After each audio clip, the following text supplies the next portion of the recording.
Hi guys, welcome back to Plato Online Classes. So, science and technology, as a part of science and technology, we have done with national science policies discuss చేసాం. అలాగే అణుశక్తి అన్నాం, nuclear energy గురించి discuss చేసాం. Right, the next topic in science and technology, next topic రక్షణ రంగము అంటాం. రక్షణ రంగము, దీన్ని మనము డిఫెన్స్ సెక్టర్ అని కూడా అంటాం, the field of defence. So as of now, ఈ పర్టికులర్ డేట్, ఈరోజు మనం డేట్ చూసుకున్నట్లయితే, రైట్, ఈ మధ్య కాలంలో డిఫెన్స్ సెక్టర్కి, రక్షణ రంగానికి మనం ఇస్తున్న ఇంపార్టెన్స్ అనేది day by day it is increasing. So కారణం ఏంటి? సో రక్షణ రంగానికి ఈ మధ్య కాలంలో ఇంపార్టెన్స్, రక్షణ రంగానికి ఈ మధ్య కాలంలో ప్రాముఖ్యత పెరగడానికి కారణం ఏంటి? కారణం ఏంటంటే, ఒకవేళ మనం అబ్జర్వ్ చేసినట్లయితే ఇండో చైనా రిలేషన్స్ కానివ్వండి, రైట్, ఇండో చైనా రిలేషన్స్ కానివ్వండి, లేదా ఇండియా పాకిస్తాన్ రిలేషన్స్ కానివ్వండి, వీటిని ఒకవేళ మనం గమనించినట్లయితే day by day the relations are very much deteriorating, లేదా డే బై డే ఈ రిలేషన్స్ ఏవైతే ఉన్నాయో రోజు రోజుకి దిగజారుతున్నాయని చెప్తాం. దానికి best example, so June July ఆ పర్టికులర్ మంత్ ఒకవేళ మనం గమనించినట్లయితే, the complete month June and July we're fighting. మనం COVID-19 తోటి లేదా కరోనా వైరస్తో ఫైట్ చేస్తూ ఉన్నాం. కానీ చైనా వాళ్ళు మాత్రం సో ఇండియన్ బార్డర్స్లోకి ఎంటర్ అయిపోయి, for example the case of Kashmir, Ladakh ప్రాంతంలోని పాంగాంగ్ ఏరియాలోకి, పాంగాంగ్ సరస్సుని, పాంగాంగ్ లేక్ని ఆక్యుపై చేయడానికి ప్రయత్నించారు. రైట్, ఆ ప్రయత్నంలో భారతదేశానికి చెందిన 20 మంది జవాన్లు ప్రాణాలు కోల్పోవడం కూడా జరిగింది. So this all the things that are happening. So ఇవన్నిటిని మనం దృష్టిలో పెట్టుకొని గమనించినట్లయితే ఈ మధ్య కాలంలో డిఫెన్స్ సెక్టర్కి మనం ఇస్తున్న ఇంపార్టెన్స్ అనేది హ్యాస్ ఇంక్రీస్డ్.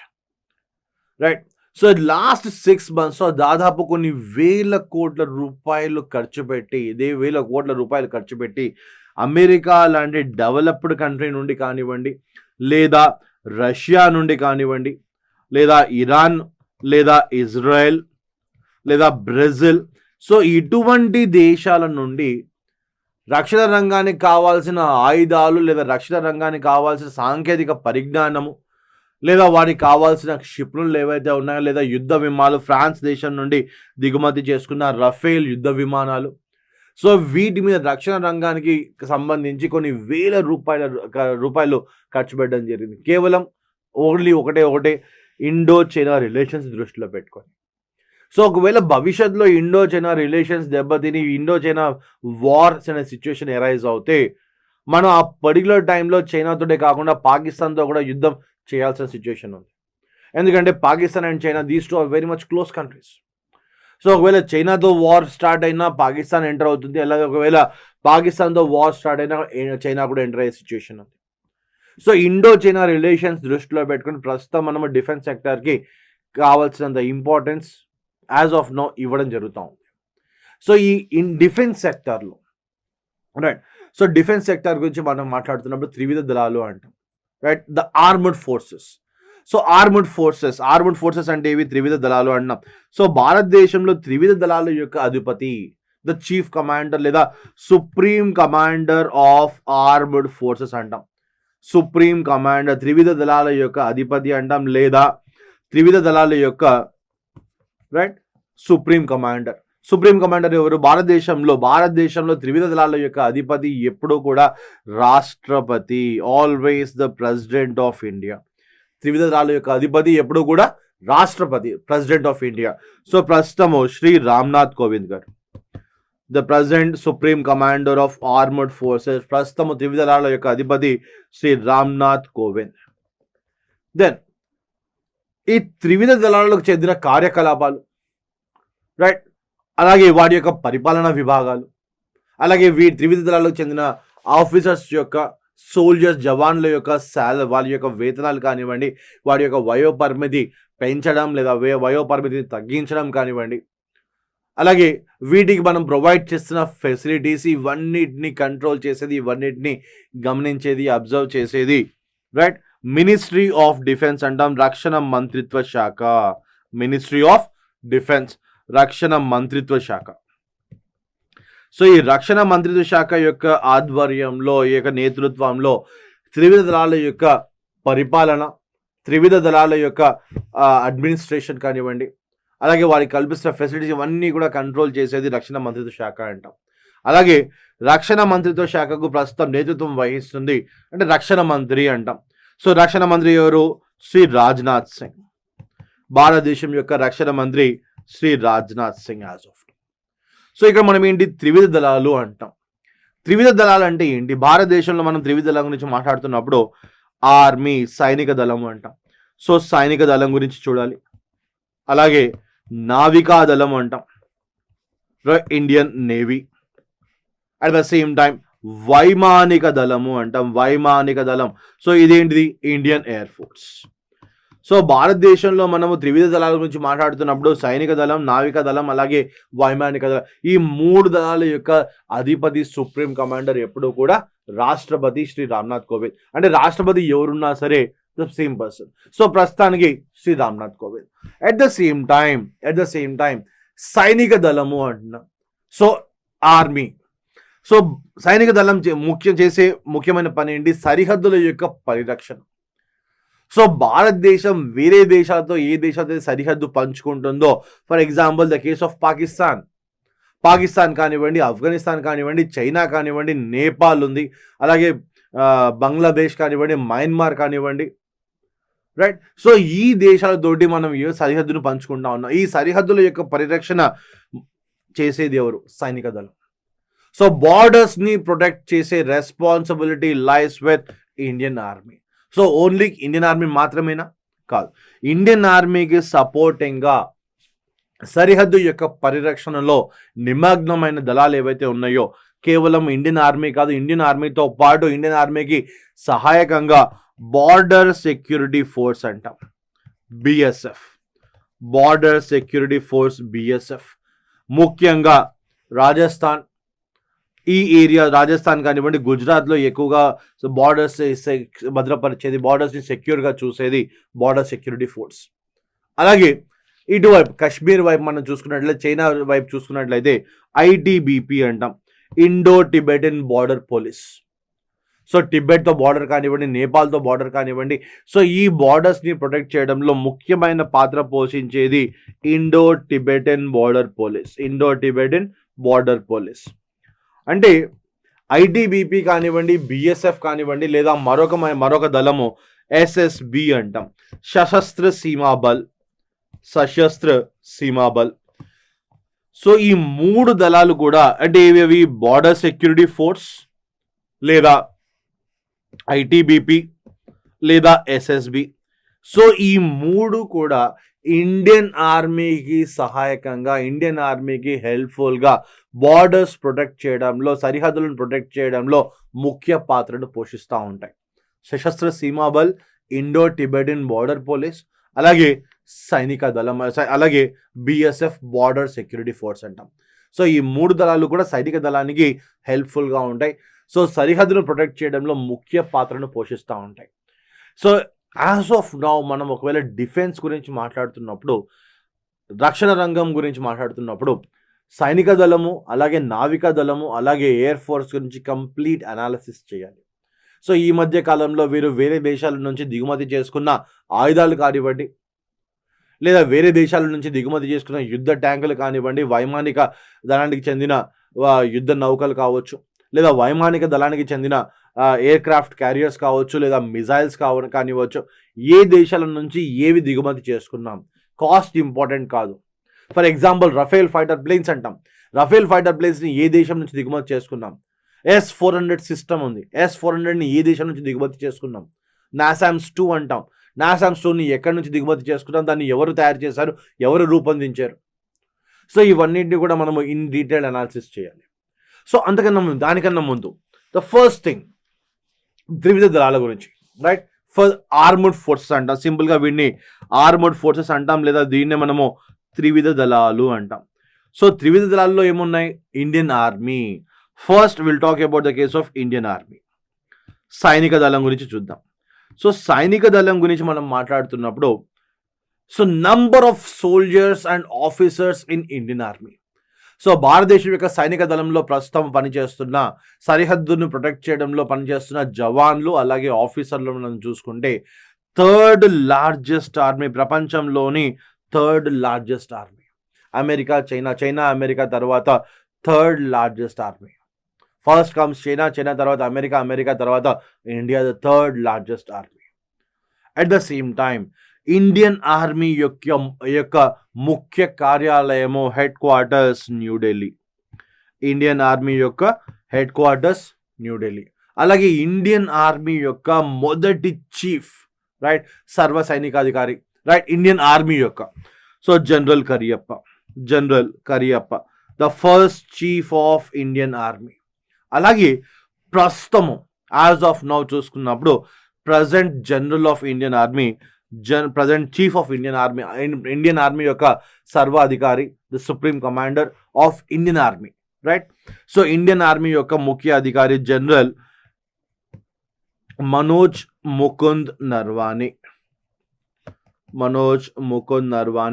ఇతను ప్రస్తుతం భారతదేశం యొక్క ఇండియన్ ఆర్మీ యొక్క chief of general Manoj Mukund Naravane. Then the same time you talk about the case of Indian navy అంటాం.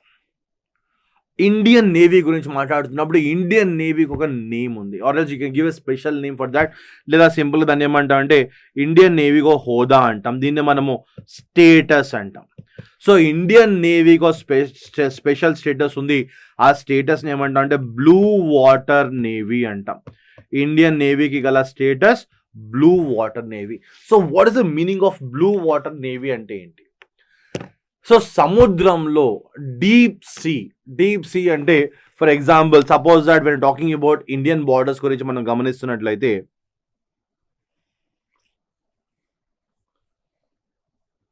Right, so this is the southern part of India అంటాం. సో సదరన్ పార్ట్ ఆఫ్ ఇండియాలో ఇక్కడ మనకు శ్రీలంక ఉంది, right. At the same time here Andaman Nicobar దీవులు ఉన్నాయి. అండమాన్ నికోబార్ దీవుల తర్వాత కిందికి వస్తే మలేషియా కావచ్చు, లేదా సింగపూర్ కావచ్చు, లేదా మాల్దీవ్స్ కావచ్చు, థాయిలాండ్ కానివ్వండి, ఇవన్నీ ఈ ప్రాంతంలో మనకు కనిపిస్తూ ఉంటాయి. అలాగే ఇక్కడ ఆస్ట్రేలియా ఉంది. So at the same time here we are having Japan. So in case ఎప్పుడైనా యుద్ధం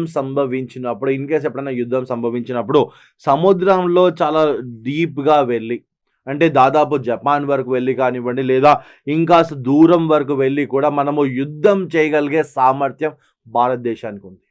లేదా ఇటువైపు కింద హిందూ మహాసముద్రం కావచ్చు, లేదా అరబ్ సాగరం కావచ్చు. సో సముద్రంలో మనము డీప్ అంటే ఇక్కడ లోతోని కాదు, right. So any particular exploration, సముద్రం యొక్క ఉపరితలం మీద మనం దూరం వరకు ప్రయాణించగలిగి యుద్ధం చేయగలిగే సామర్థ్యం ఏ దేశానికైతే ఉందో ఆ దేశం యొక్క నేవీని, నావికా దళాన్ని బ్లూ వాటర్ నేవీ అంటారు. సో భారతదేశానికి బ్లూ వాటర్ నేవీ అనే హోదా ఉంది. లేదా ఫర్ ఎగ్జాంపుల్ అమెరికా తీసుకుంటాం. అమెరికా ప్రపంచంలో ప్రస్తుతం ఉన్న సిచ్యుయేషన్లో అమెరికా ప్రపంచంలో ఏ మూల నుండైనా సరే యుద్ధం చేయగలిగే సామర్థ్యం ప్రస్తుతం అమెరికాకు ఉంది.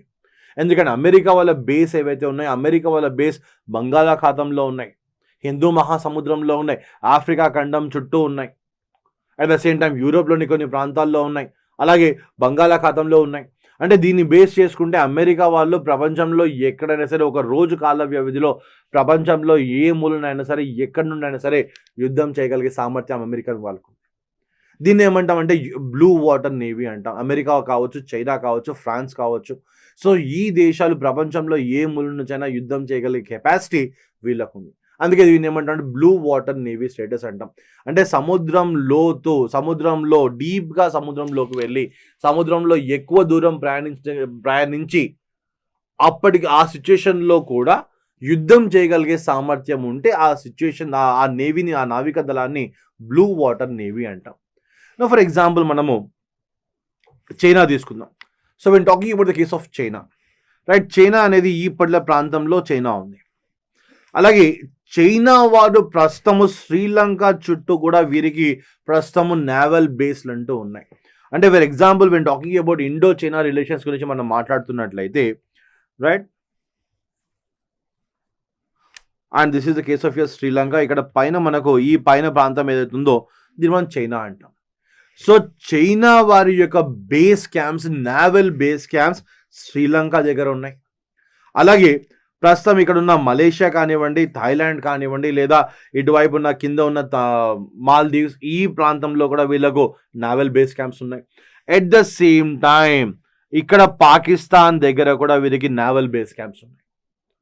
Right, China at the same time naval base camps. అంటే భారతదేశం యొక్క ఉపఖండం చుట్టూ ఇక్కడ పాకిస్తాన్, అంటే ఇక్కడ పాకిస్తాన్ దగ్గర బేస్ క్యాంప్ అంటే ఏంటి, గుజరాత్కి దగ్గరగా ఉన్నట్టు.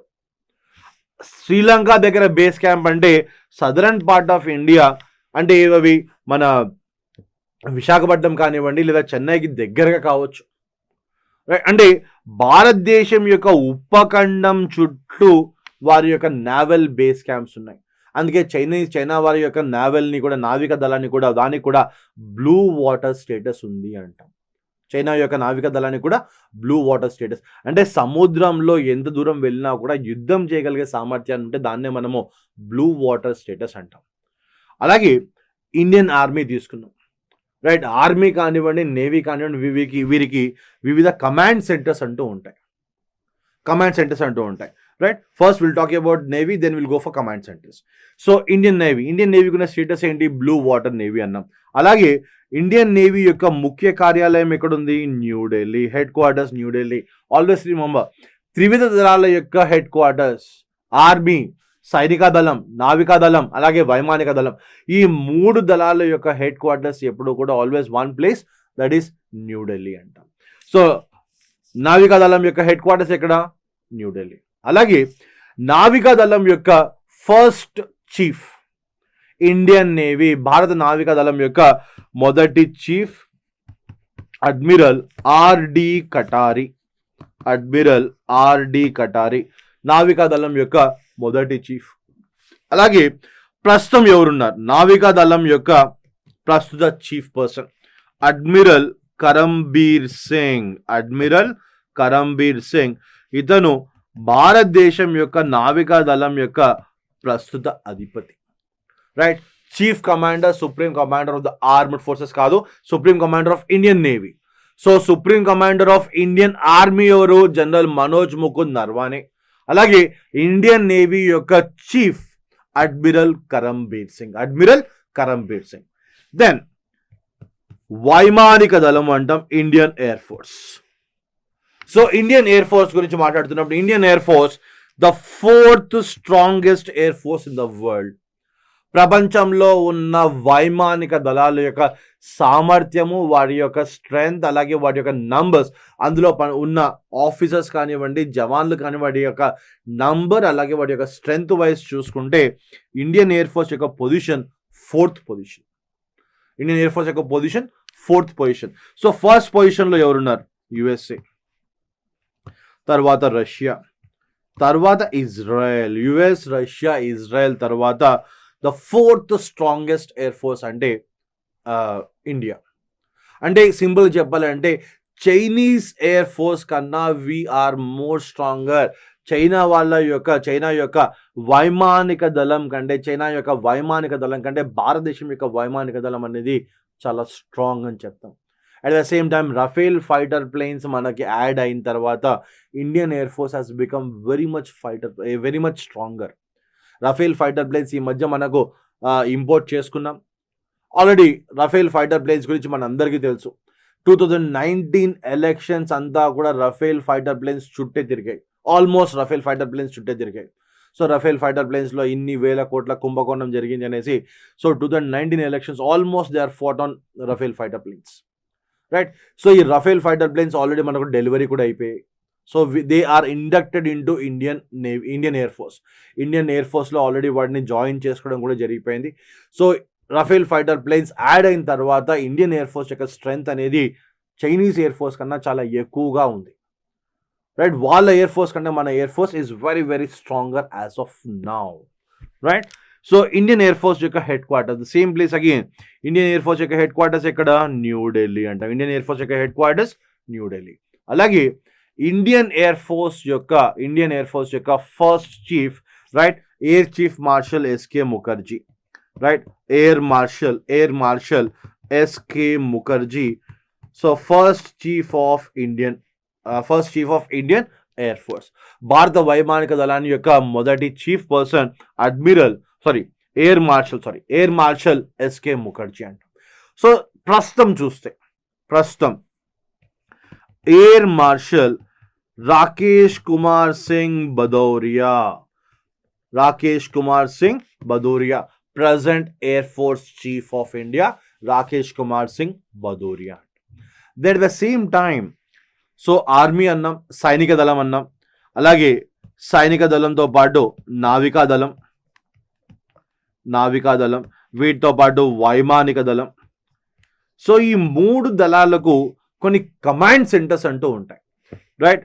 భారతదేశంలోని వివిధ ప్రాంతాల్లో వీటికి కమాండ్ సెంటర్స్ అంటూ ఉంటాయి. వివిధ కమాండ్లు, ఈ అన్ని ఆర్మ్డ్ ఫోర్సెస్ త్రివిధ దళాలకు సంబంధించిన వివిధ కమాండ్ సెంటర్స్ అంటాం. ఫర్ ఎగ్జాంపుల్ ఇండియన్ ఆర్మీ తీసుకుందాం. సో ఇండియన్ ఆర్మీకి నార్థన్ కమాండ్, ఉత్తర ప్రాంతంలో ఒక కమాండ్ అంటూ ఉంటుంది. ఉత్తర కమాండ్ ఎక్కడ ఉందంటే ఇది ఉదంపూర్, జమ్మూ అండ్ కాశ్మీర్లోని ఉదంపూర్ ప్రాంతంలో ఒక కమాండ్ సెంటర్ ఉంది. అంటే ఇన్ కేసు ఎప్పుడైనా సరే చైనాతో కానివ్వండి, పాకిస్తాన్తో కానీ యుద్ధం జరిగినప్పుడు, రైట్, ఒక చీఫ్ కంట్రోల్ రూమ్, అప్పట్లో కంట్రోల్ రూమ్ని మనం కమాండ్ సెంటర్ అంటాం. సో భారత సైనిక దళానికి చెందిన ముఖ్యమైన కమాండ్ సెంటర్ నార్థన్ కమాండ్, ఉత్తర కమాండ్ ఎక్కడుంది? జమ్మూ అండ్ కాశ్మీర్లోని ఉదంపూర్ ప్రాంతంలో ఉంది. అలాగే దక్షిణ కమాండ్ అంటాం. ఉత్తర కమాండ్ ఏమో ఉదంపూర్, అలాగే దక్షిణ కమాండ్ మహారాష్ట్రలోని పూణేలో ఉంది. Then at the same time పశ్చిమ కమాండ్, దీన్నే మనము వెస్టర్న్ కమాండ్ అంటాం, right? At the same time south western command, దీన్ని మనము నైరుతి కమాండ్ అంటాం. నైరుతి కమాండ్ అనేది జైపూర్లో అంటాం. అట్ ద సేమ్ టైం పశ్చిమ కమాండ్ అనేది చండీగఢ్ అంటాం. So different places. అలాగే తూర్పు కమాండ్, అలాగే సెంట్రల్ కమాండ్ అనేది లక్నోలో ఉంది. తూర్పు కమాండ్ అనేది కోల్కతాలో ఉంది. అంటే భారతదేశానికి చెందిన వివిధ కమాండ్ సెంటర్స్ ఏవైతే ఉన్నాయో, ఆర్మీకి చెందిన, సైనిక దళానికి చెందిన వివిధ కమాండ్ సెంటర్స్ అనేది దేశం యొక్క నలుమూలలా విస్తరించి ఉన్నాయి అంటాం. అలాగే ఇండియన్ నేవీ, నావికా దళం యొక్క కమాండ్ సెంటర్స్ ఎక్కడ ఉన్నాయి? ఫస్ట్ నావికా దళం యొక్క పశ్చిమ కమాండ్ అంటాం. పశ్చిమ కమాండ్ అనేది ముంబైలో ఉంది. అలాగే నావికా దళం యొక్క దక్షిణ కమాండ్, సదరన్ కమాండ్ ఇది కొచ్చిలో ఉంది. అట్ ద సేమ్ టైం తూర్పు కమాండ్ అనేది విశాఖపట్నంలో ఉంది. మరొక కమాండ్ ఏమో అండమాన్ అండ్ నికోబార్ కమాండ్ అంటాం. ఇది అండమాన్ నికోబార్ కమాండ్ అనేది పోర్ట్ బ్లేర్, అండమాన్ నికోబార్ యొక్క రాజధాని పోర్ట్ బ్లేర్లో ఉంది. అంటే ఇండియన్ నేవీకి కావాల్సిన కమాండ్ సెంటర్లు కేవలం 4 మాత్రమే. ఒకటి ముంబై, ఒకటి కొచ్చి, ఒకటి విశాఖపట్నం, అలాగే ఇంకొకటి అండమాన్ నికోబార్లోని పోర్ట్ బ్లేర్లో ఉంది. అలాగే వైమానిక దళం చూద్దాం. సో ఇండియన్ ఎయిర్ ఫోర్స్ అంటాం, వైమానిక దళము. సో ఇండియన్ ఎయిర్ ఫోర్స్ యొక్క కమాండ్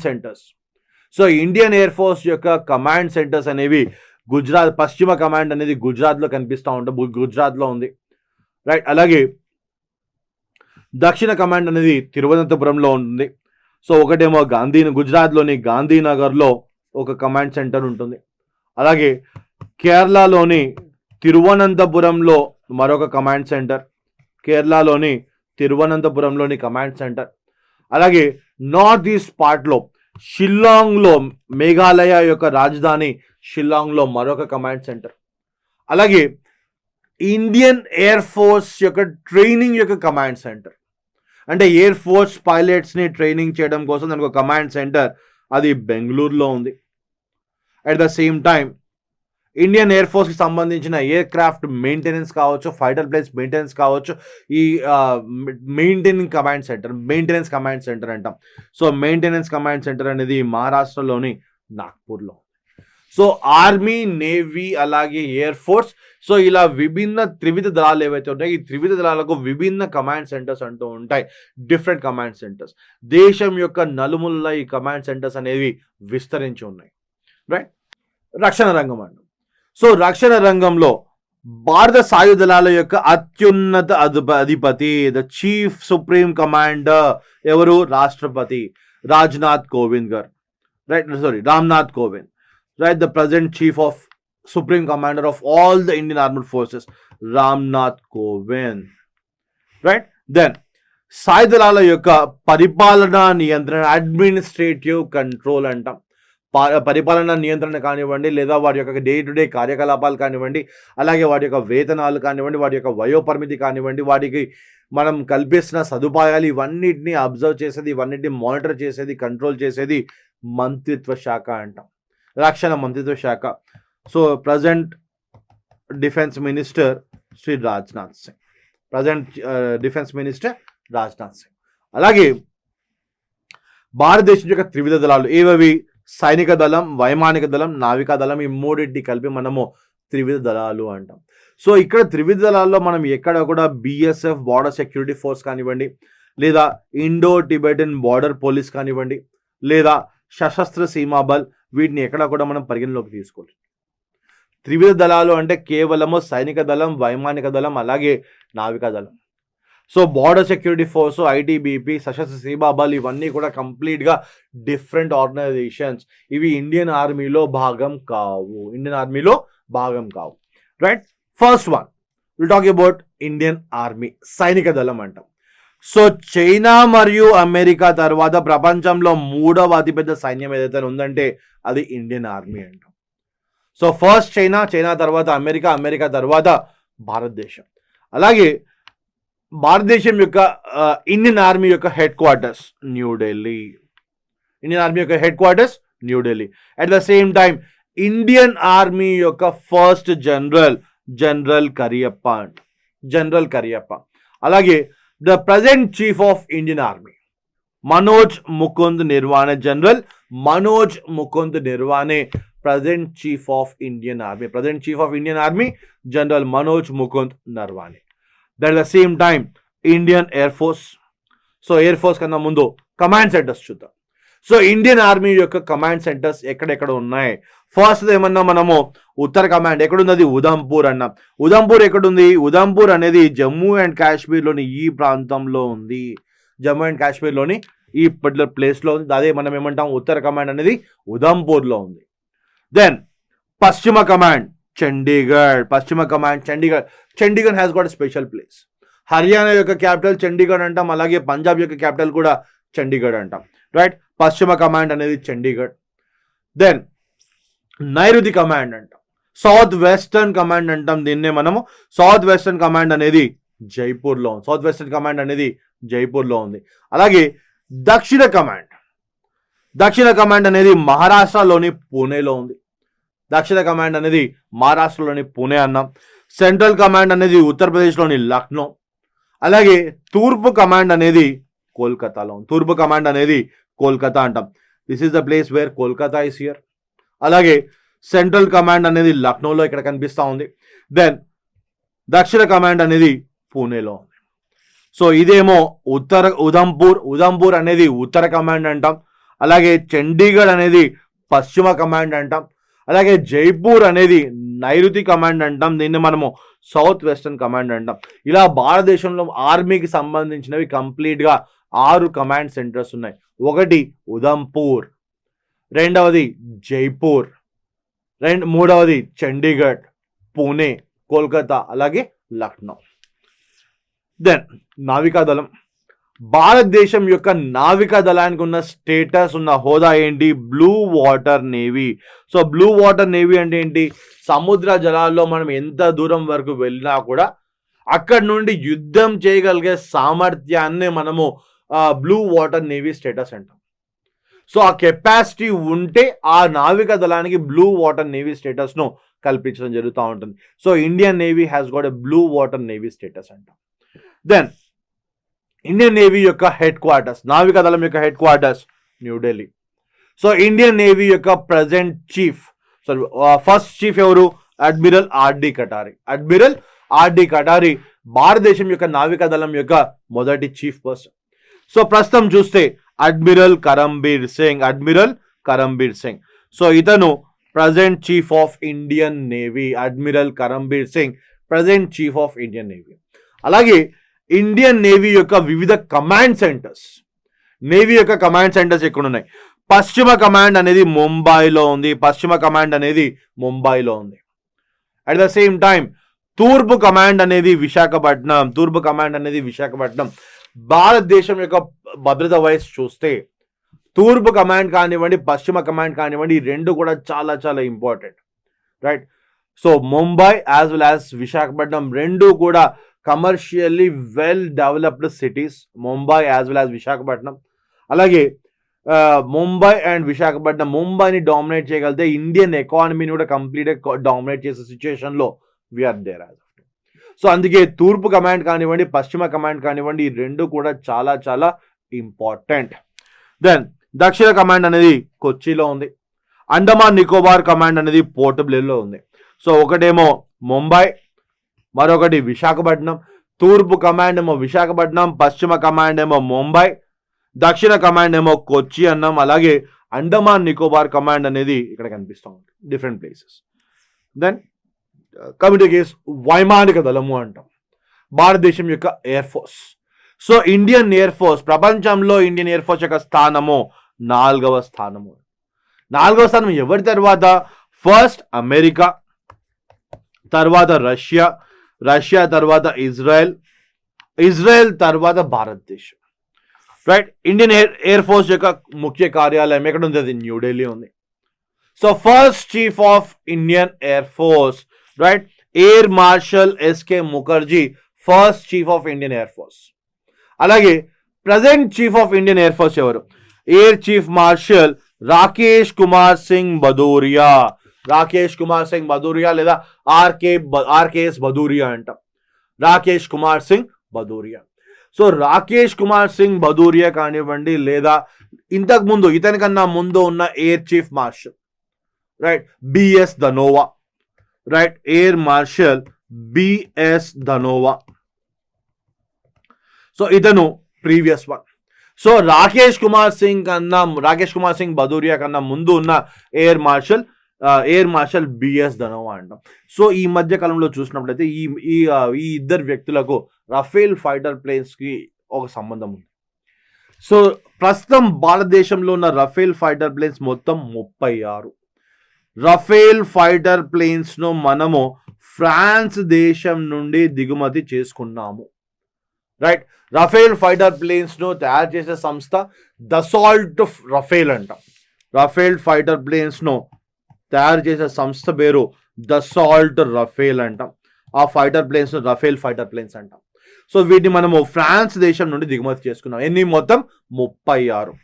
సో ఈ రఫేల్ ఫైటర్ ప్లేన్స్ యొక్క దిగుమతిలో ముఖ్య పాత్ర పోషించింది last air chief marshal B S Dhanoa. So Rafale fighter planes ను కొనుగోలు చేయడంలో ముఖ్య పాత్ర పోషించింది బిఎస్ ధనోవా అంట, air chief marshal B S Dhanoa. So అతను అందించిన సేవలకు గుర్తింపుగా సో ఈ 36 రఫేల్ ఫైటర్ ప్లేన్స్ లో 30 రఫేల్ ఫైటర్ ప్లేన్స్ యొక్క అడుగు బేస్ చివరి భాగాన, దాన్ని మనం టెయిల్ అంటాం, రైట్? ప్రతి ఒక్క ఫైటర్ ప్లేన్ కి ఒక అడుగు భాగం, ఒక ప్లేస్ అంటుంది, చివరి భాగం ఇలా కనిపిస్తూ ఉంటుంది, దాని యొక్క టెయిల్ అంటాం. సో ఈ టెయిల్ మీద ఇతని సిగ్నేచర్స్ ఉంటూ ఉంటాయి. ఏంటంటే 30 ఫైటర్ ప్లేన్స్ మీద బిఎస్ అనే సిగ్నేచర్ కనిపిస్తూ ఉంటుంది. సో బిఎస్ ధనోవా గారు చేసిన సేవలకు గుర్తింపుగా 36 రఫేల్ ఫైటర్ ప్లేన్స్ లో 30 రఫేల్ ఫైటర్ ప్లేన్స్ యొక్క చివరి భాగాన లేదా దాని యొక్క టెయిల్ మీద బిఎస్ ధనోవా యొక్క సిగ్నేచర్స్ కనిపిస్తూ ఉంటాయి, రైట్? అలాగే మిగిలిన 6 రఫేల్ ఫైటర్ ప్లేన్స్, ఈ 6 ఫైటర్ ప్లేన్స్ కూడా కంప్లీట్ గా ట్రైనింగ్ కోసం ఉపయోగించే రఫేల్ ఫైటర్ ప్లేన్స్ మాత్రమే. సో 36లో 6 రఫేల్ ఫైటర్ ప్లేన్స్ కేవలం ట్రైనింగ్ కోసం మాత్రమే ఉపయోగిస్తున్నారు, రైట్? ఈ 6 ట్రైనింగ్ రఫేల్ ఫైటర్ ప్లేన్స్ యొక్క టెయిల్ మీద రాకేష్ కుమార్ సింగ్ భదూరియా ఆర్కేఎస్ అనే సిగ్నేచర్ కనిపిస్తూ ఉంటుంది. సో 36 ఫైటర్ ప్లేన్స్ మొత్తం మనం రఫేల్ దసాల్ట్ రైఫల్ నుంచి దిగుమతి చేసుకున్నాం. 36 ఫైటర్ ప్లేన్స్ దసాల్ట్ రైఫల్ అనే కంపెనీ నుంచి దిగుమతి చేసుకున్నాం. ఫ్రాన్స్ దేశానికి చెందిన దసాల్ట్ రైఫల్ అనే కంపెనీ నుంచి, దసాల్ట్ రఫేల్ అనే కంపెనీ నుంచి 36 ఫైటర్ ప్లేన్స్ దిగుమతి చేసుకున్నాం. ఆ 36లో 6 రఫేల్ ఫైటర్ ప్లేన్స్ కేవలము ట్రైనింగ్ నిమిత్తం మాత్రమే వాడతాం. ఆ 6 ట్రైనింగ్ ఫైటర్ ప్లేన్స్ యొక్క టెయిల్ మీద ఆర్కేఎస్ అనే సిగ్నేచర్ కనిపిస్తూ ఉంటుంది. ఎవరి జ్ఞాపకార్థం అది? Rakesh Kumar Singh Bhadauria, present air chief martial. ఇతను చేసిన సేవల గుర్తింపుగా ఈ 6 ఫైటర్ ప్లేన్స్ యొక్క చివరి భాగాన యొక్క టెయిల్ మీద అయితే సిగ్నేచర్స్ కనిపిస్తూ ఉంటాయి. సో మిగిలిన 30 రఫేల్ ఫైటర్ ప్లేన్స్ యొక్క టెయిల్ మీద గతంలో ఉన్న previous air chief marshal B S Dhanoa యొక్క సిగ్నేచర్స్ కనిపిస్తూ ఉంటాయి. Right. Then Indian air force యొక్క వివిధ కమాండ్ సెంటర్స్ అంటాం. ఇండియన్ ఎయిర్ ఫోర్స్ యొక్క వివిధ కమాండ్ సెంటర్స్ ఎక్కడ ఉన్నాయి? సో ఇండియన్ ఎయిర్ ఫోర్స్ యొక్క వివిధ కమాండ్ సెంటర్స్లో ఫస్ట్ వన్ పశ్చిమ కమాండ్ అనేది న్యూఢిల్లీలో కనిపిస్తూ ఉంది. పశ్చిమ కమాండ్ అనేది న్యూఢిల్లీలో ఉంది. అలాగే గుజరాత్లోని గాంధీనగర్లో నైరుతి కమాండ్, గుజరాత్లోని గాంధీనగర్ ఈ పర్టికులర్ ప్లేస్లో గాంధీనగర్లో నైరుతి కమాండ్ ఉంది. దెన్ సదరన్ కమాండ్, దక్షిణ కమాండ్ అనేది తిరువనంతపురంలో ఉంది. దక్షిణ కమాండ్ అనేది తిరువనంతపురంలో ఉంది. అలాగే తూర్పు కమాండ్ అనేది ఈస్టర్న్ కమాండ్ అంటాం. ఈస్టర్న్ కమాండ్ అనేది మేఘాలయ యొక్క రాజధాని షిల్లాంగ్లో ఉంది. మేఘాలయ యొక్క రాజధాని షిల్లాంగ్. సో భారతదేశంలోని వైమానిక దళానికి గల ముఖ్య కమాండ్ సెంటర్స్ మొత్తం 4. ఒకటి పశ్చిమ కమాండ్ న్యూఢిల్లీ అన్నాం. రెండవది నైరుతి కమాండ్ గాంధీనగర్. దక్షిణ కమాండ్ తిరువనంతపురం. అలాగే తూర్పు కమాండ్ అనేది షిల్లాంగ్లో మేఘాలయ యొక్క షిల్లాంగ్లో ఉంది. రైట్. Western command New Delhi. అలాగే నైరుతి కమాండ్ గాంధీనగర్. దక్షిణ కమాండ్ తిరువనంతపురం. అలాగే తూర్పు కమాండ్ అనేది షిల్లాంగ్. సో మిగిలిన 2 చూస్తే మెయింటెనెన్స్ కమాండ్ అంటాం. మెయింటెనెన్స్ కమాండ్ అనేది మహారాష్ట్రలోని నాగ్పూర్లో ఉంది. అలాగే training command, training centre command అనేది బెంగళూరులో కనిపిస్తుంది. కర్ణాటక యొక్క రాజధాని బెంగళూరులో ట్రైనింగ్ కమాండ్ సెంటర్ అంటాం. సో ఇండియన్ ఆర్మీ, నేవీ, అలాగే ఎయిర్ ఫోర్స్. ఇండియన్ ఆర్మీకి భారతదేశంలో మొత్తం 6 కమాండ్ సెంటర్స్ ఉన్నాయి. ఉదంపూర్, చండీగఢ్, జైపూర్, పూణే, రైట్, కోల్కతా, లక్నో. ఇవి భారతదేశంలో సైనిక దళానికి ఉన్న 6 కమాండ్ సెంటర్స్. అలాగే నావికా దళం చూస్తే ముంబై, కొచ్చి, పోర్ట్ బ్లేర్, అలాగే విశాఖపట్నం 4 కమాండ్ సెంటర్స్. నావికా దళానికి చెందిన 4 కమాండ్ సెంటర్స్. అలాగే వైమానిక దళంకి చెందిన 4 కమాండ్ సెంటర్స్. ఒకటి ఢిల్లీ, ఒకటి గాంధీనగర్, ఒకటి తిరువనంతపురం, ఒకటి షిల్లాంగ్. సో అలాగే వైమానిక దళానికి చెందిన మరో 2 కమాండ్ సెంటర్స్. ఒకటి బెంగళూరు అన్నాం, అది ట్రైనింగ్ కమాండ్ సెంటర్.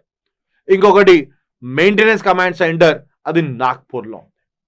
సో ఇవి భారతదేశం యొక్క సైనిక దళం, వైమానిక దళం, అలాగే నావికా దళం. సో సరిహద్దు యొక్క ప్రొటెక్షన్లో, సరిహద్దు యొక్క భద్రతలో ముఖ్య పాత్ర పోషించేది ఎవరు? సైనిక దళం అన్నాం. అలాగే ఈ సైనిక దళంతో పాటు మనకు జనరల్గా మనం న్యూస్లో వింటున్న పేర్లేవి? బార్డర్ సెక్యూరిటీ ఫోర్స్ అంటాం. అలాగే ఇండో టిబెటన్ బార్డర్ పోలీస్ అంటాం, లేదా సశస్త్ర సీమా బల్ అంట. ఇవి జనరల్గా మనకు వినిపించే పేర్లు, ఇవి కనిపిస్తూ ఉంటాయి. కానీ ఇవి కాకుండా ముఖ్యంగా ఇండో చైనా సరిహద్దుల యొక్క పరిరక్షణలో, ఇండియా చైనా యొక్క సరిహద్దుల పరిరక్షణలో ముఖ్య పాత్ర పోషిస్తున్న మరొక వింగ్ అంటాం, లేదా మరొక దళం, అది స్పెషల్ ఫ్రాంటియర్ ఫోర్స్ అంటాం. రైట్. భారత్ మరియు చైనా యొక్క సరిహద్దు యొక్క భద్రతలో ముఖ్య పాత్ర పోషిస్తున్న మరొక దళం special protection force. Special protection force, దీన్నే SFF అంటాం.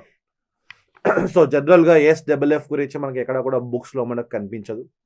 న్యూస్ పేపర్స్లో కూడా దీని గురించి చాలా తక్కువగా వినిపిస్తూ ఉంటుంది. కానీ ఏంటంటే ఈ మధ్య కాలంలో చూస్తే special protection force, Indo China రిలేషన్స్లో స్పెషల్ ప్రొటెక్షన్ ఫోర్స్ పోషిస్తున్న పాత్ర అనేది చాలా చాలా ఎక్కువ. స్పెషల్ ఫ్రాంటియర్ ఫోర్స్ అని కూడా అంటారు దీన్ని. స్పెషల్ ఫ్రాంటియర్ ఫోర్స్ లేదా special protection force, especially special frontier force. Frontier అంటే సరిహద్దు అని అర్థం, సరిహద్దు అంటాం. రైట్. సో సరిహద్దు యొక్క ప్రొటెక్షన్లో ముఖ్య పాత్ర పోషిస్తున్నది మరొక దళం ఉంది. దాన్నే మనము స్పెషల్ ఫ్రాంటియర్ ఫోర్స్ SFF అంటాం. Special frontier force SFF. So Indian ఆర్మీకి తోడుగా ఇండో చైనా యొక్క సరిహద్దుల ప్రొటెక్షన్లో, సరిహద్దు యొక్క భద్రతలో ముఖ్య పాత్ర పోషిస్తున్న మరొక దళం special frontier force SFF. So SFFని ఏర్పాటు చేయడం గల ముఖ్య కారణం, సో ఇండో చైనా వార్ తర్వాత 1962 ఇండో చైనా వార్ తర్వాత స్పెషల్ ఫ్రాంటియర్ ఫోర్స్ అనేది ఒకటి ఉండాలి. ఎస్పెషల్లీ ముఖ్యంగా ఇండియా చైనా సరిహద్దు యొక్క ప్రొటెక్షన్ కోసం, భద్రత కోసం ఒక దళం అంటూ సపరేట్గా ఉండాలి అనే ఉద్దేశంతో SFFను స్టార్ట్ చేయడం జరిగింది. సో SFFను మొదటగా స్టార్ట్ చేసినప్పుడు SFF ఇంటెలిజెన్స్ బ్యూరో యొక్క నేతృత్వంలో పనిచేసేది. SFFకి ఇండియన్ ఆర్మీకి ఎటువంటి సంబంధం లేదు. రైట్, ఇది వెరీ వెరీ ఇంపార్టెంట్. SFFకి ఇండియన్ ఆర్మీకి ఎటువంటి సంబంధం లేదు. SFFలో కూడా ర్యాంక్స్ ఉంటాయి, వీటికి కూడా పదోన్నతులు ఉంటూ ఉంటాయి. ఇండియన్ ఆర్మీలో పదోన్నతులు ఎలా ఉంటాయో SFFలో కూడా అలాగే పదోన్నతులు ఉంటాయి, అలాగే డిఫరెంట్ పొజిషన్స్ అంటూ ఉంటాయి. కానీ స్పెషల్ ఫ్రాంటియర్ ఫోర్స్కి ఇండియన్ ఆర్మీకి ఎటువంటి రిలేషన్ కనిపించదు. సో రెండు కూడా వివిధ సపరేట్ దళాలు మాత్రమే, రెండు కూడా separate different departments. Right. So SFF పనిచేసేది మొదటగా స్థాపించినప్పుడు SFF పనిచేసేది ఇంటెలిజెన్స్ బ్యూరో నేతృత్వంలో పనిచేసేది. సో తర్వాత కాలక్రమేణా ఇంటెలిజెన్స్ బ్యూరో నుండి దీన్ని సపరేట్ చేసి రా నేతృత్వంలో పనిచేయడం మొదలుపెట్టారు. సో SFFని ఇంటెలిజెన్స్ బ్యూరో నుండి సపరేట్ చేసేసి రా నేతృత్వంలో పనిచేయడం మొదలుపెట్టారు. రా అంటే ఏంటి? రీసెర్చ్ అనాలిసిస్ వింగ్ అంటాం. సో SFF ప్రస్తుతం రీసెర్చ్ అనాలిసిస్ వింగ్ నేతృత్వంలో పనిచేస్తాం. సో రీసెర్చ్ అనాలిసిస్ వింగ్ రా గురించి మనం కొన్ని సినిమాల్లో కూడా చూసే ఉంటాం. హిందీ సినిమాల్లో సల్మాన్ ఖాన్ ఒక 1 or 2 మూవీస్లో రా గురించి వినే ఉంటాం. అలాగే తెలుగు సినిమాల్లో 1 or 2 మూవీస్లో, గోపీచంద్ మూవీస్లో రా అనే వర్డ్ కనిపిస్తాం. రా అంటే ఏంటి? రీసెర్చ్ అనాలిసిస్ వింగ్ అంటే. Right. So different cases. So special frontier ఫోర్స్ను ఎస్టాబ్లిష్ చేయడానికి, స్టార్ట్ చేయడానికి కారణం ఏంటంటే ఇండియా చైనా సరిహద్దు వెంబడి ప్రొటెక్షన్, అలాగే ఇండియా చైనా సరిహద్దు వెంబడి కోవర్ట్ ఆపరేషన్స్ని నిర్వహించడం కోసం. ఇండియా చైనా సరిహద్దు వెంబడి కోవర్ట్ ఆపరేషన్స్. కోవర్ట్ అంటే ఏంటి? రహస్య కార్యకలాపాలు ఏవైతే ఉంటాయో, సో రహస్య కార్యకలాపాలు నిర్వహించడం కోసం స్పెషల్గా స్టార్ట్ చేసిన దళమే స్పెషల్ ఫ్రాంటియర్ ఫోర్స్. సో ఈ స్పెషల్ ఫ్రాంటియర్ ఫోర్స్లో ఎవరు ఉంటారు? సో స్పెషల్ ఫ్రాంటియర్ ఫోర్స్లో ముఖ్యంగా ఉండేది టిబెట్ యొక్క శరణార్థులు. వీటిని మనం రెఫ్యూజీస్ అంటాం. టిబెట్ నుండి పారిపోయి భారతదేశంలోకి వచ్చి ఇక్కడ శరణార్థులుగా ఉంటున్న వాళ్ళు, రైట్, లేదా నేపాల్ నుండి పారిపోయి వచ్చి ఇక్కడ మన దేశంలో తలదాచుకున్న వాళ్ళు, శరణార్థులు ఎవరైతే ఉన్నారో, ముఖ్యంగా టిబెట్ శరణార్థులు లేదా లదాఖ్ ప్రాంతంలో ఉంటున్న వాళ్ళు. సో టిబెట్ యొక్క శరణార్థులు కానివ్వండి, సో నేపాల్ నుండి వచ్చిన వారు కానివ్వండి, లేదా లదాఖ్ ప్రాంతంలో ఉండే వాళ్ళకు మాత్రమే స్పెషల్ ఫ్రాంటియర్ ఫోర్స్లో ఒకప్పుడు అవకాశం ఉండేది. కానీ ఇప్పుడు మనం చూసుకుంటే స్పెషల్ ఫ్రాంటియర్ ఫోర్స్లో దేశంలోని నలుమూలల నుంచి ఎంపిక చేసిన జవాన్లు మాత్రమే స్పెషల్ ఫ్రాంటియర్ ఫోర్స్లో పనిచేస్తారు. సో ఎంపిక చేసిన జవాన్లు అనడం ఎందుకంటే కారణం ఏంటంటే, సో వీళ్ళ వరకు ఇక్కడ ఇండో చైనా సరిహద్దు అంటే పర్వత శ్రేణులు, మౌంటైన్ రీజన్స్లో పనిచేయాలి. సో మౌంటైన్ రీజన్స్లో పని చేయాలంటే ఆ వాతావరణానికి మన శరీరం అడ్జస్ట్మెంట్ అయి ఉండాలి. సో పర్వతాల ప్రాంతంలో, మౌంటైన్ రీజన్స్లో ఆక్సిజన్ సప్లై అనేది తక్కువగా ఉంటుంది. సో లదాఖ్ ప్రాంతంలో ఉన్న ప్రజలు కానివ్వండి, లేదా టిబెట్ శరణార్థులు కానివ్వండి, వీరి యొక్క హైట్ తక్కువగా ఉంటుంది.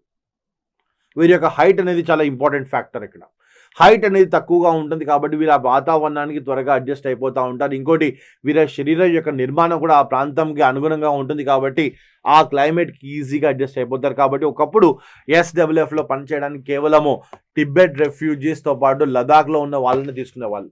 సో ప్రస్తుతం దేశంలో ఉన్న వివిధ జవాన్లను వారి యొక్క శక్తిని అనుగుణంగా దీనిలో అపాయింట్మెంట్ చేయడం జరుగుతూ ఉంది. That the same time SFF కి ఉన్న మరొక పేరు. దీన్ని ఎస్టాబ్లిష్మెంట్ 22 అని కూడా పిలుస్తూ ఉంటారు. స్పెషల్ ఫ్రాంటియర్ ఫోర్స్ కి ఉన్న మరొక పేరు ఎస్టాబ్లిష్మెంట్ 22 అంటారు. సో ఎస్టాబ్లిష్మెంట్ 22 అని దీన్ని పిలవడానికి కారణం ఏంటంటే, సో ఈ ఫోర్స్ని, స్పెషల్ ఫోర్స్ని మొదటగా తయారు చేసినప్పుడు దీనికి నేతృత్వం వహించింది జార్ఖండ్ 22nd గూర్ఖా రెజిమెంట్ నుండి ఒక సైనిక అధికారి. 22 గూర్ఖా రెజిమెంట్ యొక్క సైనిక అధికారిని మొదటిసారి స్పెషల్ ఫ్రాంటియర్ ఫోర్స్ యొక్క చీఫ్గా అపాయింట్ చేయడం జరిగింది. సో అతని జ్ఞాపకార్థం దీన్ని ఎస్టాబ్లిష్మెంట్ 22 అని పిలుస్తారు. 22 గూర్ఖా రెజిమెంట్కి చెందిన ఒక అధికారిని మొదటిసారి SFFకి దీనికి నేతృత్వం వహించడం జరిగింది. అందుకే అతని జ్ఞాపకార్థం based on that particular thing ప్రస్తుతము SFFకు ఉన్న మరొక పేరు, దీన్ని మనము ఎస్టాబ్లిష్మెంట్ 22 అని కూడా పిలవడం జరుగుతుంది. సో SFF ముఖ్య పాత్ర ఎప్పుడు? సో 1984 సిక్ రైట్స్ లేదా సిక్కుల ఊచకోత అంటాం. సిక్కుల ఊచకోతను కంట్రోల్ చేయడంలో, అదుపు చేయడంలో ముఖ్య పాత్ర పోషించింది SFF, special frontier force. But unfortunately ఏంటంటే ఈ పర్టికులర్ ఫోర్స్ SFFకి తగినంత గుర్తింపు రాలేదు. That is the only reason. So 1984 Sikh రైట్స్లో కానివ్వండి, ప్రస్తుతం ఇండో చైనా రిలేషన్స్లో పాంగాంగ్ లేక్ అన్నాం, పాంగాంగ్ సరస్సు. పాంగాంగ్ సరస్సును తిరిగి మన అధీనంలోకి తెచ్చుకోవడంలో ముఖ్య పాత్ర పోషించింది SFF. 2020 జూన్, జూలై ఆ పర్టికులర్ టైంలో ఇండియా చైనా రిలేషన్స్ చాలా వరకు దెబ్బతిన్నాయి. ఆల్మోస్ట్ ఒక వార్ లైక్ సిచ్యువేషన్ రెడీ అయింది. ఆ వార్ లైక్ సిచ్యువేషన్కి దారి తీయడానికి కారణం ఏంటి? పాంగాంగ్ లేక్ని చైనా వాళ్ళు ఆక్యుపై చేయడం. లదాఖ్లోని పాంగాంగ్ లేక్ అన్నాం. సో లదాఖ్లోని పాంగాంగ్ లేక్ని వాళ్ళు ఆక్యుపై చేయడం దాని యొక్క ముఖ్య కారణం. సో ఈ పాంగాంగ్ లేక్ని తిరిగి మన అధీనంలోకి తెచ్చుకోవడంలో ముఖ్య పాత్ర పోషించింది SFF. ఇండియన్ ఆర్మీకి సపోర్ట్ చేసింది. ఇండియన్ ఆర్మీ పాంగాంగ్ లేక్ని తిరిగి కంప్లీట్గా ఆక్యుపై చేయడంలో ముఖ్య పాత్ర పోషించింది SFF, స్పెషల్ ఫ్రాంటియర్ ఫోర్స్ అంటాం. సో ఈ స్పెషల్ ఫ్రాంటియర్ ఫోర్స్ అలాగే ఇండియన్ ఆర్మీ సంయుక్తంగా వీళ్ళు నిర్వహించిన ఆపరేషన్లో పాంగాంగ్ లేక్లోని ఒక ముఖ్యమైన ప్రాంతాన్ని ఆక్యుపై చేశారు. దాన్ని Pangong north four ridge area అంటారు. Pangong north four ridge area అంటారు. ఫోర్ రిడ్జ్ అంటే ఏంటి? So for example when you're looking at the fingers, so Pangong lake చుట్టూ హిమాలయ పర్వత శ్రేణులు అంటూ ఉంటాయి. పాంగాంగ్ లేక్ చుట్టూ, పాంగాంగ్ లేక్ యొక్క విస్తీర్ణము 135 స్క్వేర్ కిలోమీటర్స్. పాంగాంగ్ సరస్సు యొక్క విస్తీర్ణము దాదాపు 135 స్క్వేర్ కిలోమీటర్స్. ఈ పాంగాంగ్ సరస్సు చుట్టూ హిమాలయ పర్వత శ్రేణులు ఉంటాయి. ఈ విధంగా ఉంటాయి. అంటే ఇదొక పర్వత శ్రేణి, ఇదొక పర్వత శ్రేణి, వీటి మధ్యలో గ్యాప్ అనేది కనిపిస్తూ ఉంటుంది. దీన్నే రిడ్జ్ అంటారు. సో ఈ రెండు పర్వత శ్రేణుల మధ్యలో ఒక గ్యాప్ ఉంటుంది. దీన్ని మనం రిడ్జెస్ అంటాం. సో ఇలా ఆ పాంగాంగ్ లేక్ చుట్టూ మొత్తం 8 రిడ్జెస్ కనిపిస్తూ ఉంటాయి. సో ఈ 8 రిడ్జెస్లో దాదాపు 4 రిడ్జెస్ వరకు చైనా వాళ్ళు అతిక్రమించి చైనా వాళ్ళు దీన్ని ఆక్యుపై చేయడం జరిగింది. So SFF, special frontier force యొక్క సహకారంతో ఇండియన్ ఆర్మీ వాళ్ళు ఈ 4 రిడ్జ్ ఏరియాని తిరిగి మన అధీనంలోకి తీసుకొచ్చారు. ఇది స్పెషల్ ఫ్రాంటియర్ ఫోర్స్ అలాగే ఇండియన్ ఆర్మీ సంయుక్తంగా నిర్వహించిన ఒక పర్టికులర్ ఆపరేషన్. సో వీరు ఆక్యుపై చేసిన ఏరియాని ఏమంటాం అంటే Pangong north four ridge area అంటాం. Pangong north four ridge area ఎక్కడుంది? ఇది లదాఖ్లోని పాంగాంగ్ సరస్సు దగ్గర ఉంది. లదాఖ్లోని పాంగాంగ్ లేక్ దగ్గర ఉంది, లేదా సింపుల్గా పాంగాంగ్ సో అని కూడా పిలుస్తారు ఆ లేక్ని. పాంగాంగ్ సో లేక్ చుట్టూ ఉన్న పాంగాంగ్ నార్త్ ఫోర్ రిడ్జ్ ఏరియాని తిరిగి ఆక్యుపై చేశారు. నా this is the case of Ladakh దగ్గర ఉన్న పాంగాంగ్ లేక్ అంట. సో యాక్చువల్లీ ఇది లైన్ ఆఫ్ యాక్చువల్ కంట్రోల్, భారతదేశం మరియు చైనా, ఇండియా మరియు చైనా యొక్క సరిహద్దు. ఇండియా మరియు చైనా రెడ్ కలర్తో గీసింది, ఇది ఇండియా మరియు చైనా యొక్క యాక్చువల్ లైన్ ఆఫ్ కంట్రోల్ అంట. LAC అంటే line of actual control. So ఈ లైన్ ఆఫ్ యాక్చువల్ కంట్రోల్లోనే మనకు 8 ఫింగర్స్ అంటూ కంప్లీట్గా ఉన్నాయి. కానీ చైనా వాళ్ళు ఎంతవరకు ఎంటర్ అయ్యారంటే ఈ 8 ఏరియాస్, ఈ 8 ఫింగర్స్ని కంప్లీట్గా వాళ్ళు ఆక్యుపై చేయడం జరిగింది జూన్ ఆ పర్టికులర్ టైంలో. సో ఎస్డబ్ల్యూఎఫ్ అలాగే ఇండియన్ ఆర్మీ వీరు సంయుక్తంగా నిర్వహించిన ఆపరేషన్లో ప్రస్తుతం మనము ఈ 4 రిడ్జ్ ఏరియా వరకు కంప్లీట్గా మనం తిరిగి ఆక్యుపై చేసుకున్నాం. కానీ ఈ ఫింగర్ 5, 6, 7, 8 ఇప్పటికీ కూడా ఇంకా చైనా కంట్రోల్లోనే ఉన్నాయి. ప్రస్తుతం దీని గురించి డిస్కషన్స్ జరుగుతూ ఉన్నాయి, రైట్. అందుకే ఇక్కడ రాసాం, ఇక్కడ ఏం రాసాం, స్టాండ్ ఆఫ్ సైట్ అని రాసాం. సో ప్రస్తుతం ఈ పర్టికులర్ పాయింట్ దగ్గర ఇండియన్ ఆర్మీ అలాగే PLA people's liberation army of China అంటాం, people liberation army of China వీరు ప్రస్తుతం యథావిధి స్థానాన్ని కొనసాగిస్తూ ఉన్నారు. యాక్చువల్ లైన్ ఆఫ్ కంట్రోల్ ఎక్కడ, ఇది actual line of control, this is the line of actual control. So line of actual కంట్రోల్ని దాటి వాళ్ళు right almost they have entered up to very 20 to 25 kilometres enter అయిపోయారు. సో ఈ 25 కిలోమీటర్స్లో they have covered up to finger 1 వరకు cover చేయడం జరిగింది. So SWF అలాగే ఇండియన్ ఆర్మీ వీళ్ళు నిర్వహించిన ఆపరేషన్లో అప్ టు 4 ఫింగర్స్ ఈ ప్రాంతాన్ని తిరిగి ఆక్యుపై చేయడం జరిగింది. కానీ 5, 6, 7, 8 ఏరియాస్ ఇంకా కూడా ఇప్పటికీ కూడా చైనా వారి అధీనంలో ఉన్నాయి. సో దీని గురించి ప్రస్తుతం డిస్కషన్స్ అంటూ జరుగుతూ ఉన్నాయి. సో ఇండియన్ ఆర్మీ గురించి especially when talking about Indian army.